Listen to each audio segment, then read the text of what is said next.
Yo, it's Low. Welcome back to Beating the Backlog, the series where I review the video games I'm clearing out of my gigantic backlog, you know what it is. Today we're looking at Pikuniku, a short and sweet little game that I played on PC. Pikuniku is a game released in early 2019, developed by Sector Dub and published by Devolver Digital. In all seriousness, the best way to describe this game is a puzzle adventure with some slight platforming elements. The general gist, without spoiling too much, is that you play as a pretty chill red guy who wakes up in a world where this pink asshole is plundering the land for resources, you know, because capitalism, and throws money at people in return. It's a super absurd premise for an even more absurd game.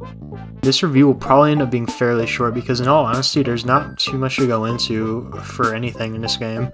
I mean, as far as gameplay goes, you can only really walk around, you can roll, jump, kick, push people or things around, you know, yada yada. So it's a little physics-based, but the lack of any super intricate controls or abilities allows you to get better immersed in the actual world and characters themselves, which are also pretty basic. There's different areas in the game, you know, some areas are like these villages or towns inhabited by a myriad of NPCs, while others are just like interlude levels where you can explore, find secrets and coins and all this other stuff. The NPCs can direct you on side quests, which honestly I could skip over. I didn't really see anything super noteworthy in them. You know, you can just do them for fun. The others indulge you in just weird or honestly sometimes pretty hilarious conversations. The game directs you on the main quest through giving you objectives, and for the most part, all you're really doing is just going here, getting this thing for someone, doing this thing for someone. But sometimes you actually have to get through specific levels that are like designed to have their own challenges, which is kind of neat. Other times you actually get to do like boss fights, which also aren't anything super special, but I thought it was pretty cool that a game like this could actually incorporate boss battles. So yeah, I mean the gameplay is pretty simple all in all, but it really is just there to serve the means of conveying this game's world and characters rather than actually being super in-depth. The overall presentation of this game I also found to be very reminiscent of like a 2000s like Flash game. I mean, these graphics, if you couldn't tell already, they're super simplistic. It's just simple colors and shapes. That's really all there is to it. I mean, this works nicely in some ways. I thought it was nice that you're never really questioning exactly what you're looking at. You can pretty much just tell what it is. And it plays along nicely with this game's goofy sort of attitude. But there were a couple spots in the game where just playing it was just straining my eyes so bad. The color palettes were just really grating, and that was not fun. My opinion on the sound design is mostly the same as the graphic design. I thought the sound design was fun. It's nothing super to write home about, but it just serves the game really well. The soundtrack is the same way. There's no like standout like amazing music moments here, but most of the time it's pretty bouncy and it just carries the nice vibes of the game fairly well in my opinion. Yeah, that's all I really have to say about this game. This is so short and I'm honestly kind of upset how short this is.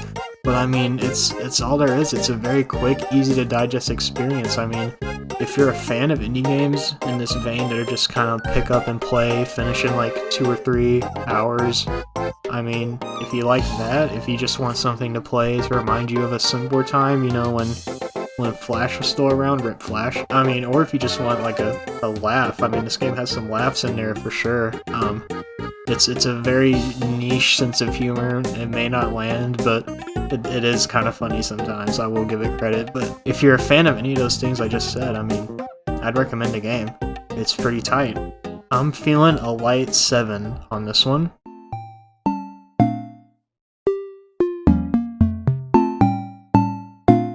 Thank you all very much for watching this episode of Being in a Backlog. I'm very sorry that my reviews are so rare nowadays, and I'm really sorry that the first review I did after like months is this like 2-minute review. But I just wanted to get something quick out. I'm going back to college soon, so I had to get a video out real quick.